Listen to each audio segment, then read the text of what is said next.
Story number 1. My Uber driver took me to an abandoned building and followed me out of the car. I work in food service, front of house, so in the early days of the pandemic with restaurants closed, I was taking work wherever I could find it. An old friend clued me into a medical office that needed someone to come in and do a bit of light filing. I was able to go in at night to limit direct contact with people, so I jumped at the opportunity right away. Ironically, the medical office job had been the safest I'd been offered thus far, COVID-wise. I wanted to avoid the bus if I could, due to crowds, so decided to swing for a rideshare app. It's not all that expensive in my area, and I really didn't want a virus. I headed in at almost 3 a.m. because it was after the cleaning crew had left. I was kicking myself for being so cautious, though, because I was exhausted. I stumbled onto the block looking for my ride, and to my tired self's great relief, the car spotted me almost immediately and pulled up asking Uber, while I cluelessly wandered up and down the street searching. The ride was taking a while, but I'd only just moved here last year, so I'm not familiar with all of the surrounding areas and thought nothing of it. I was pretty alert at first, so was trying to pass the time playing games on my phone and stuff. But the car didn't have a compatible phone charger, and I wasn't sure the building would have one, so I wanted to save my battery to be able to call a ride back. I shut my phone down into airplane mode, and eventually drifted off from a combination of tiredness and boredom. I don't often take rideshare, so being alone with a strange driver often put me a bit on edge, but this guy had a pretty boring car and a very standard look about him. He looked a little like my brother even. Young, clean kept, listening to jazz. Nothing that screamed, "You need to micromanage this trip." When we arrived, the driver tried to wake me up by calling to me from the front, but I was in too deep of a sleep and couldn't fully distinguish it from my dream.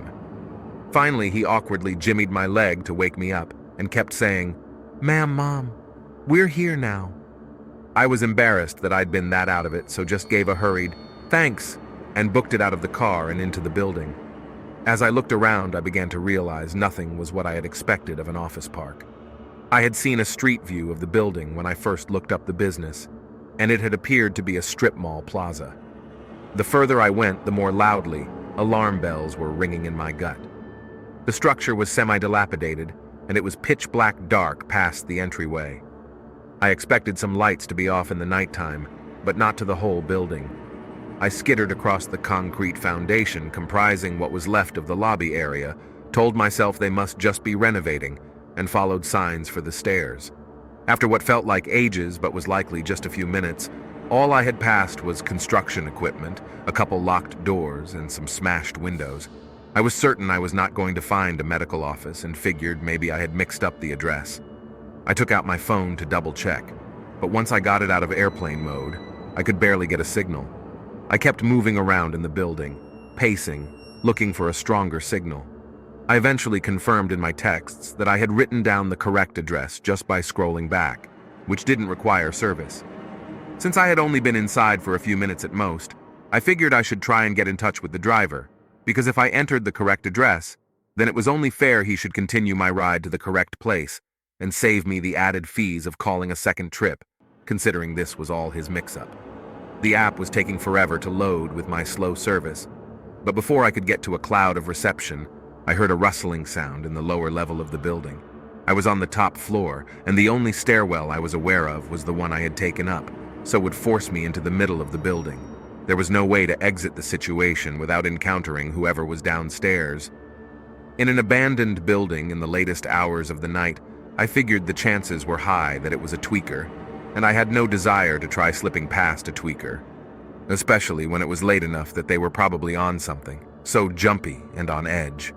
I tried to get a text out to a group of friends with my address and a request to call 911 to help get me from the property, because I didn't feel safe walking in that neighborhood at night and didn't have enough reception to call a new ride. But the message wasn't sending. Reception was too weak. So I gave up on getting my phone going and started checking for another stairwell, or even window with balconies or dumpsters that could be used to exit the second floor as a last resort, in the event whoever was downstairs came upstairs. I scrambled over to a door with a stairs sign on it, but the stairs were completely dilapidated, and it was essentially just a straight drop down to the first floor. At that point, the worst-case scenario began to unfold. I heard whoever was downstairs begin making their way up the stairs. I thought fast and figured based on my walk about the floor was basically a giant loop, so I would have to wait for whoever this was to come up the stairs, wait for them to come all the way up, and then sprint the opposite direction of wherever they were going and try to get down the stairs and out of the building in time to make it to the road without encountering them. I was not anticipating being chased or anything, but didn't want to piss off a druggie or have a homeless person who might be living there feel as though I'd trespassed and become hostile towards me, or have any sort of interaction that could possibly occur at that hour in an abandoned industrial park.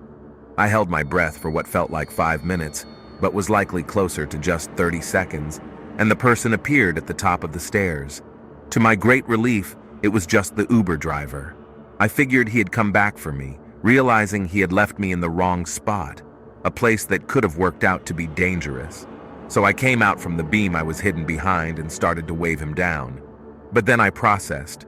There was no way for him to realize this had been the wrong address. My stomach lurched forward and my blood chilled to slush. I made eye contact with him very briefly, and he was completely calm and composed, but breathing pretty heavily and blocking the stairwell down. On a normal, rational day as an outside observer, I could think of a dozen innocent reasons he might have returned. But in the moment, standing across from him, I just knew in my gut that this was someone with ill intent. I can't remember much more from the ensuing few minutes. Operating solely on muscle memory and instinct, I Superman dove for the second stairwell's opening and just let myself fall down the drop. Thankfully, I don't think he'd seen where I'd gone at first, and though I was in too much pain to know it then, plenty was bruised, but nothing was completely broken. I scrambled up and threw myself at anything that seemed like it could be the door. It was too dark to tell. I was disoriented from the fall, and I wasn't in a calm enough mindset to think to use my phone flashlight. Plus, in hindsight, some part of me probably knew it would call too much attention to my location. Just before I was able to reach the door, it flew open with a blinding light beaming straight into my eyes. My first thought, though not totally coherent, was, "There's another one of these guys. Ah!" And I stumbled backwards, trying to find something to hide behind. Before I could, a voice called out, "All right, this is the name of town police department. Everyone get on your knees with your hands in the air." I didn't believe it was the police at first. I was in such a fight or flight mode, and had already committed to flight, that I continued looking for ways to get out. But he kept shining the flashlight right at me as I teetered around and yelled, "Hey, I said on the ground right now. Hands out where I can see them." He sounded so authoritative that I just automatically did exactly as he asked. He approached me and finally shined the light away from me. It took a second to get my night vision, but once I did, I could see he was really a police officer. I tried to explain what was happening, but first he started asking me all these questions, and that, combined with what had just happened and my fear of the driver coming back, all snowballed into my being unable to form a single articulate sentence. He was even asking easy questions too, like, "Can you tell me your name? Do you have any knives, needles, or anything that could poke or cut me? Would you rather talk in here or outside?" And my total stunned babbling in response at first led him to believe I was on something. He directed me out to his car, and once I was safely out of the building, I was able to start getting my bearings just a little. I sat on the edge of the back seat of the squad car, with the door open facing out, while he stood across from me and asked the same questions again. The first thing I could think to ask was, "Did my friends call you? What did they tell you?" And he explained no. Nobody called him. He was patrolling the area and noticed a car idling outside of this building that's known to be condemned. And nobody's supposed to be inside. And when they are, they're not up to no good. He was launching into a speech about how if I'd gone to shoot up or meet a John, he had resources he could direct me to, and that this was not an ideal place to do either of those things, and asking if I had somewhere safe to stay that night. But I was stuck on something else he'd said. Finally, it all clicked. The car. I spilled my whole rideshare story in a frantic word vomit. He looked around and the car wasn't there anymore. The officer guessed the guy had driven off while we were talking inside the building. He asked me all the details I remembered, and I told him, but there weren't many. I'd been too tired when the ride started to track much. But the officer realized I could pull up my Uber app and get all the information. There wasn't really enough reception there, even outdoors, so we sped down the road, and once I had enough bars, the app roared to life, and I had 4 missed notifications from Uber. They said, "Hello, I've arrived," and "I don't see you. Can you confirm the pickup address is correct?" And I am flashing my hazards. And finally, "Unfortunately, your driver had to cancel." At first, I thought the driver was so cunning as to pick me up while sending these fake messages and canceling so the GPS wouldn't track us, knowing I wouldn't notice because I was asleep with my phone off and exonerating himself. But instead, I checked the car details, checked again, and it was definitely not the same driver. The person who'd driven me there had not been my Uber. My driver was somewhere else on the street when this guy pulled up to me. The policeman took my statement and said they would keep an eye out for the guy. But the best I could give them to go off of was basically young-looking Caucasian man with brown hair, sideburns, goatee, and 4-door sedan, wearing a zip-up sweatshirt, maybe had a hood, which is like 1 out of every 4 guys in this city. I feel so blessed to have survived this near miss. Suffice it to say, I do not take rideshare services anymore. Quadruple check your license plate and driver name. You just never know. Story number 2. The Uber driver who wasn't an Uber driver. Sharing this experience from literally last night because A, it's creepy as hell, at least for me, and B, I want people to learn from my experience. This is a precautionary tale. I understand that this was my fault, but maybe if I can help one person by telling my story, it's worth it. I don't drink as a general rule, but once a month or so, I'll go out with friends and binge. My friends and I had a great night at a bar in the city, and they left. I was chatting up a cute guy, so I decided to stay. I went back to his place. Post-coitus, very unsatisfying for anyone interested. I'm ready to head home, so I call an Uber to pick me up. I don't know where I am. I know the city I'm in, but not my exact location. I order the Uber, but it's taking forever. Requesting. So I cancel it and try again. Pretty soon a car pulls up. I drunkenly mumble something like, "Is this the Uber?" And I hop in. Mistake. Ubers apparently are supposed to have some kind of marking on the vehicle. The guy pulls away and starts driving. We're chatting. I'm fumbling for a cigarette. And the next thing I notice is that we're headed on the highway, but in the opposite direction of where I thought we needed to drive. And we're going at a solid 90 mph. Then I get a call from my Uber driver. He's there, and I'm not, because I'm in a car with a fucking nutcase. I start texting my friend, frantically counting off mile markers for her. Then I realize that's going to do jack, because she's probably drunk too. So I call 911, but I realize this guy is crazy. He's refusing to let me out of the car, so I've got to do it on the sly. It's been 40 minutes now. I'm terrified. I don't know where I am, I don't know who this is. We're driving at over 100 mph, weaving in and out of traffic. This guy is trying to get me to hang up my phone call. You'll get off the phone. The fuck are you calling? Better not be a snitch. And also smoking pot, so I don't want to do anything that might provoke a violent reaction from him. I start chatting to the 911 dispatcher as if it's my friend, praying that they'll catch on. "Hey girl, it's me. Yeah, I'm with someone right now. We're driving past highway exit. No, sweetie, it's not my Uber. I thought it was, but it's not. It's a shame you can't come and meet me and bring friends." Story number 3. The Uber driver who tried to kidnap me. I've just read that text walls aren't encouraged here. I'll try to be as brief as possible, even though I have this inclination for long, decryptive texts. I'm a rather muscular ex-military male, for reference.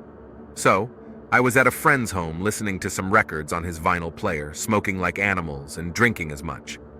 That night we finished 2K bottles of Bacardi and a bottle of Horilka I bought from some peasants in Ukraine. I live close to him, like 10 minutes by car. It was 4 a.m. A thing I can tell you about me is that I can hold my liquor. It's very hard to get me very drunk. And I wasn't drunk. I was slightly buzzed as we took the entire afternoon to drink all their stuff. Well, I said time to go home. I called an Uber, silver Renault Logan, with an Uber logo made of leads inside the windshield. I went in, and the dude looked sketchy from the beginning. Latino, 1, 75 to 1, 79 EM, 20 much to 40, and a few years. Cheap golden chain with an AK-47 on his neck. Brown darting eyes. a little overweight, close-cropped hair that was balding. His GPS was working just fine. He had to cross it and get into a tunnel to get into my neighborhood, and then it would be another avenue, a turn to the right and driving 500M to get me home. Instead, the dude thought I was pissed drunk and couldn't know shit of where I was. He turned into the avenue instead, and I thought the tunnel was under maintenance at that hour or something. In summa, even though I was alert, I thought it was all okay and that he would take a detour. Instead of turning in the street in which he could take a detour for the alternative route, and his GPS was clearly pointing the direction, the dude started going to a completely different direction, going downtown, at an hour that only unsavory characters were there. I asked him where he was taking me. He didn't answer and sped up the car. I asked again, this time a bit more firmly, where the fuck he was taking me. He didn't answer again. Perhaps he thought I was easy prey because he believed I was drunk and because of my foreigner accent. Well, I'm not the kind of dude to be fucked with. I quickly opened his glove compartment to see if he had any guns, and he didn't. When he looked at what I was doing, I grabbed my knife and put it on his throat. I slashed it lightly, just to show him it was razor sharp. I told him, "You'll take me back or I'll fucking kill you." Then he spoke, quickly telling me he was taking the wrong turn, blatant lie. I told him that I didn't give a fuck, and that now he would turn a car around and take me where I paid him to take me. He did it rather quickly, trembling like a shit. 20 minutes later, I arrived close to my destination, as I didn't want this weirdo to know where exactly I lived. By that point, his neck was bleeding, but not that much. I opened the door, told him to put on the app that I paid for the ride, and told him to fuck off. He quickly went away, and I reported him in the app. That was it. Take care at night with Uber drivers, folks. You never know who's driving. And Uber driver who tried to kidnap, rob, rape, or whatever, the scar on your neck will always remember you of me. Let's not meet again. Ever. And fuck you.